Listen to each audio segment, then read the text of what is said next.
we're going to take a look at some of the sensors that are on board the flight controller for this drone and what we can do with their data during a review of a flight video, for instance, or during debugging of the controller. So this flight controller has gyros monitoring each of the axes, and as well as accelerometers. It has an onboard barometer and a external GPS and magnetometer module. And all of this information can be used to monitor what the drone is using to make decisions during flight. It can also be used to fine-tune the PID tuning, so the multi-rotor will respond accordingly to external inputs and also commanded inputs. So I chose to use a custom overlay of the sensor data, threw it over the associated flight video and synced it up. On the right hand side, you'll see that we're watching our GPS ground speed, our GPS altitude and barometric altitude, and our acceleration along the z-axis, as well as our rotational rates about all three axes, x, y, and z. This is a right-hand rule coordinate system with positive x in the forward direction, positive y to the left, and positive z up. And we should have a pretty good example of a little shock load coming up soon. And you'll see the flight controller's response. And you can actually see them kind of flashing across the screen. When I center the control sticks, the drone is being commanded to have 0 rotational rates. There we go. That was a good shock right there. We'll see that in slow motion.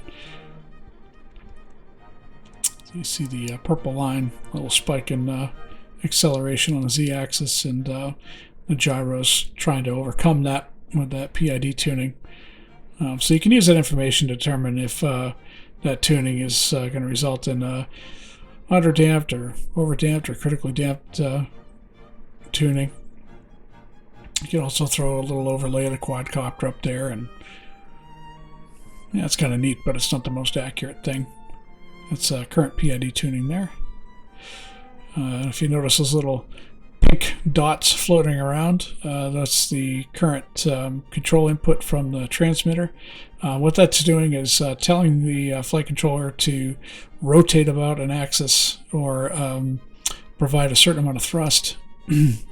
And those rotations are rotational rates that you're commanding, and the flight controller will use that input to execute the command and try to maintain those inputs if you hold them steady. And this is just a little snippet of the setup of the flight controller, just its current configuration, telling it what sensors are on board and what I want it to capture, what type of flight modes I have active, etc. When flying by hand, it's basically only taking into account your inputs, but if you have it doing an automated thing like altitude hold or GPS rescue, it will monitor outside influences a lot more closely and try to overcome them. So we're using a on-screen display here that I see in my goggles in flight. On the upper left-hand side, we see our current satellite count and our HDOP, or horizontal dilution of precision. Anything at or below 1 is considered acceptable for a successful GPS rescue, and just below that is the signal strength between my transmitter and the receiver. In the upper center, we have our heading bar, and heading indication numerically with cardinal direction, and below that is distance and direction to the home point that's set on the first arming of the motors. The heading indication is a combination of gyro and magnetometer information. The magnetometer is corrected for to true north, and the magnetometer also helps overcome or correct for gyro drift throughout your flight. On the upper right hand side, we have our current armed time, and below that should be the flight time remaining based on battery capacity, but I haven't calibrated it yet. And the timer next to the red dot is the video timer. In the center of the display, we have our most useful flight information. We have our GPS ground speed in miles per hour, and just below that, our altitude. That's our barometric altitude in feet. In the center, we have a little artificial horizon and some pitch carets there, and pitch angle bars on either side, and a little crosshair in the middle. Kind of helps you get a visual point of reference. On the right side, we have a caret that points up or down depending on ascent or descent rates. Next to that is the ascent or descent rate in feet per second, and just below that is going to be the throttle input percentage to the left of the dash, and to the right of the dash is what the receiver is getting for a signal for throttle command. And low should be around 1,000, high should be around 2,000, and hover should be in the ballpark of 1,300 to 1,500, depending on the mass of the quadcopter.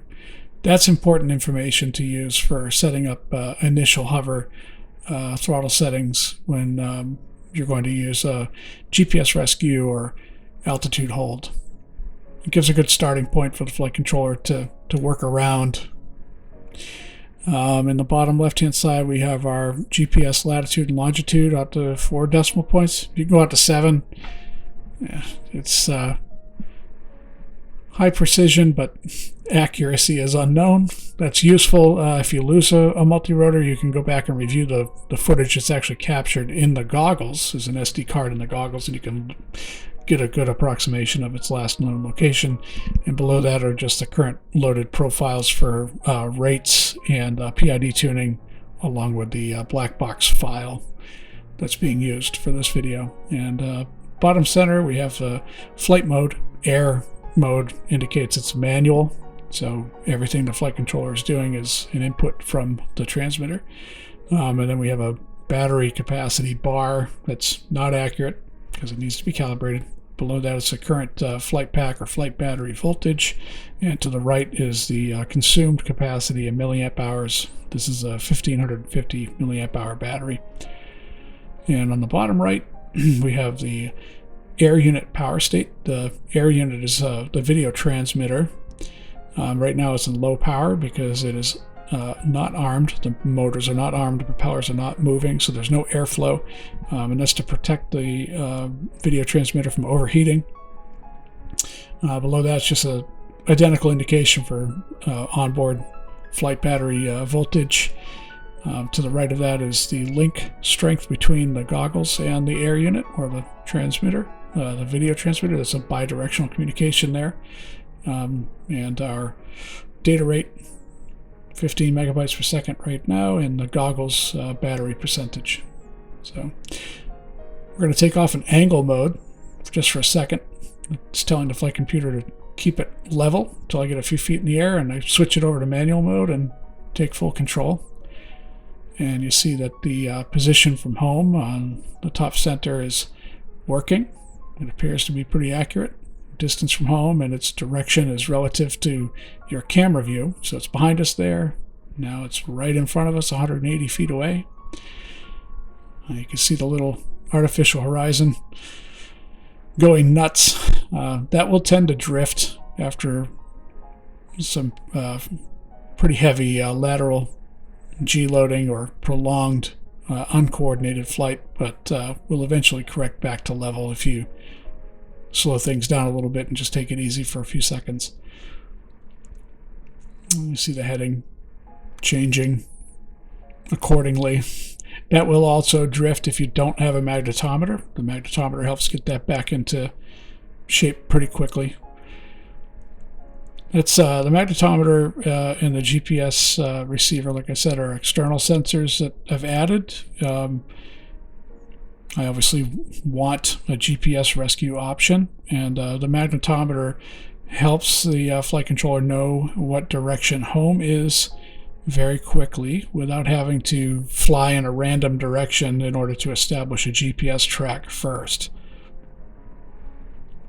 So it's more apt to turn directly toward home initially when you activate that GPS rescue mode. But anyway, pretty cool stuff, pretty useful for troubleshooting, very useful for reviewing flight performance, and just fun to play with. I'll try to land right side up a little more often. I just need some practice.